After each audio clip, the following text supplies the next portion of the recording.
Sir నమస్తే అండి. నమస్తే. రాష్ట్రంలో ఎటు చూసిన అరెస్టుల పర్వం నడుస్తుంది. ఇప్పుడు కేటీఆర్ గారిని ఏసీబీ విచారణ తీసుకెళ్ళడం, మళ్ళీ త్వరలో అరెస్ట్ చేయబోతున్నారంటే ఎన్ని చూస్తుంటే ఎలా అనిపిస్తుంది? రేవంత్ రెడ్డి గారు ఆయనకు చట్టాలపైన అవగాహన లేదు, న్యాయస్థానాల పట్ల గౌరవము లేదు. వంచకుడే పాలకుడై ఈనాడు తెలంగాణ ప్రభుత్వాన్ని పరిపాలిస్తున్నాడు. ఈ వంచకుడు ఇచ్చినటువంటి 420 హామీలని అమలు చేయమని ఇవాళ మేము బీఆర్ఎస్ పార్టీ తరఫున మేము అడుగుతూ ఉంటే మా కేటీఆర్ గారి పైన, మా పార్టీ వర్కింగ్ ప్రెసిడెంట్ పైన అక్రమ కేసులు పెట్టి ఈనాడు ఈ విధంగా తెలంగాణ ప్రజల్ని డైవర్షన్ చేయాలనే ప్రయత్నం చేస్తూ ఉన్నాడు. నువ్వు 100 కేసులు పెట్టుకున్నా రేవంత్ రెడ్డి, టీఆర్ఎస్ పార్టీ భయపడదు.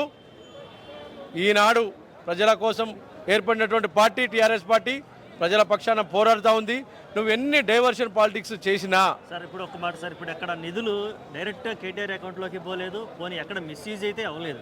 కానీ మరి అలాంటి దాన్ని పట్టుకొని, ఆ కేసును పట్టుకొని ఆయన అరెస్ట్ చేయించడానికి కారణం పర్సనల్ టార్గెట్ ఏమైనా ఉందంటారా? ప్రభుత్వం అనేది ఒక వ్యవస్థ, ప్రజలు ఎన్నుకున్నటువంటి వ్యవస్థ. ఆ వ్యవస్థని నడిపేటటువంటి వ్యక్తులు విధానపరమైన నిర్ణయాలు తీసుకుంటారు. విధానపరమైన నిర్ణయాలు తీసుకున్నప్పుడు ఆ నిర్ణయాలు అమలులో కొన్నేమో మంచి ఫలితాన్ని ఇస్తాయి, కొన్నేమో మంచి ఫలితాలను ఇవ్వవు. ప్రజాక్షేమం దృష్టిలో పెట్టుకునే పాలకులు ఎవరైనా సరే చేయాలి పరిపాలన. ఆనాడు కేటీఆర్ గారు హైదరాబాద్ బ్రాండ్ ఇమేజ్ని దృష్టిలో పెట్టుకొని విధానపరమైన నిర్ణయం తీసుకోవడం జరిగింది.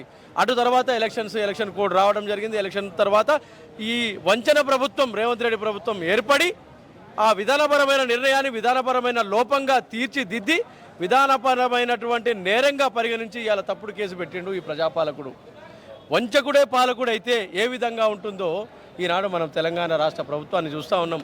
ఈ 420 హామీల్ని అమలు చేసే చేతగాక ఈనాడు రేవంత్ రెడ్డి ఈ తప్పుడు కేసులు పెడతా ఉన్నాడు.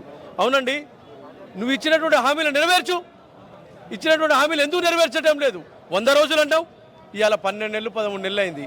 ఎందుకు చేయలే? 400 రోజులు అయింది, 500 రోజులు అవుతుంది. ఇంకా ఎక్కువ రోజులైనా కూడా నీ చేత కాదు.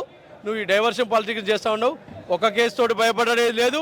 100 కేసులు నువ్వు పెట్టినా కేటీఆర్ భయపడు, సామాన్య బీఆర్ఎస్ కార్యకర్త కూడా భయపడని ఈ విధంగా మేము రేవంత్ రెడ్డికి తెలియజేస్తా ఉన్నాం. ఎన్ని కేసులు పెట్టుకుంటావో పెట్టుకో.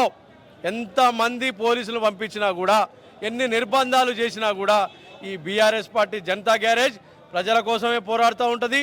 ప్రజల సంరక్షణే ధ్యేయంగా, సంక్షేమమే ధ్యేయంగా బీఆర్ఎస్ పార్టీ ఎప్పటికీ ప్రజలతోటే మమేకమై ఉంటుందని చెప్పి మేము తెలియజేస్తా ఉన్నాం. కేటీఆర్ గారిని అరెస్ట్ చేస్తే ఎలా ఉండబోతుంది కార్యాచరణ, ఎలాంటి నిర్ణయాలు తీసుకుంటారు? కేటీఆర్ గారిని అరెస్ట్ చేస్తే సామాన్య ప్రజలే ఈ రాష్ట్రం అగ్నిగుండం చేస్తారు.